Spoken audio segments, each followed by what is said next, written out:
தேர்தல் பணியில் ஈடுபடக்கூடிய தேர்தல் பணியாளர்கள் தங்களுடைய அஞ்சல் வாக்குச்சீட்டினை அஞ்சல் வாக்குச்சீட்டு என்று தபால் வாக்கினை எப்படி செலுத்த வேண்டும் என்பதற்கான வழிமுறையை பற்றி இப்போது விவரிக்க போகிறேன். தேர்தல் பணியாளர்களுக்கு தபால் வாக்குச்சீட்டு என்பது 13A என்ற படிவம், 13D என்ற கவர், 13C என்ற கவர், அதோடு சேர்த்து 13D என்ற வழிமுறைகள் அடங்கிய ஒரு அறிவிப்பு.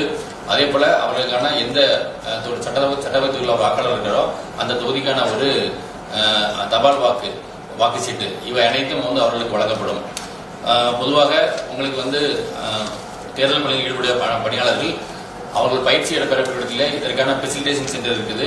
அந்த ஃபெசிலிட்டேஷன் சென்டரில் போய் முதல்ல அவங்க தங்களுடைய தபால் வாக்கினை ஒரு மறைமுகமான இடத்தில் அதற்கான கம்பார்ட்மெண்ட் இருக்கும், அதில் போய் தங்களுடைய வாக்கை செலுத்தி அதை யாருக்கும் தெரியாத அளவுக்கு மடித்து வைத்துக் கொள்ள வேண்டும். இரண்டாவது, அவருடைய 13A என்று சொல்லக்கூடிய இந்த டிக்ளரேஷன்ல அவர்களுக்கு வழங்கப்பட்ட தபால் வாக்கினுடைய சீரியல் நம்பரை இதில் எழுதி அவர்கள் கையொப்பமிட வேண்டும்.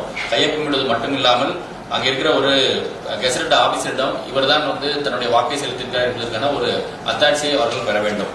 அத்தாட்சியை பெற்ற பின் இந்த அத்தாட்சியையும் ஏற்கனவே அவர்கள் பதிவு செய்கிற வாக்கையும் 13B என்று சொல்லக்கூடிய இந்த கவரில், இந்த கவர் 13D என்று படிவமாக இருந்தாலும் இதில் A என்று கொடுத்திருக்கும்.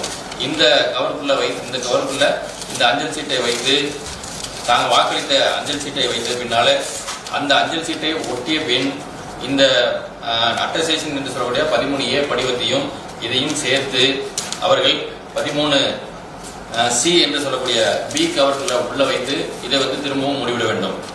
இதுதான் அஞ்சல் வாக்கை செலுத்தக்கூடிய முறையாகும். இவ்வாறு அவங்களுடைய செலுத்தின பின்னால அவங்க அவங்களுடைய கையெழுத்தை இங்க இட வேண்டும். இங்கேயும் அந்த ரிட்டர்னிங் ஆபீஸரோட அட்ரஸ் இருக்கும். எந்த தேதியிலிருந்து அவங்க வாக்களிக்கிறாங்களோ அந்த தொகுதிகளில் கண்டிப்பாக இவர்கள் இந்த படிவத்தில் தங்களுடைய சீரியல் நம்பரை எழுதியிருக்க வேண்டும். அதே போல ஒரு கவர்மெண்ட் கெசட் ஆபீசர்கிட்ட அட்டஸ்டேஷன் வாங்கியிருக்க வேண்டும்.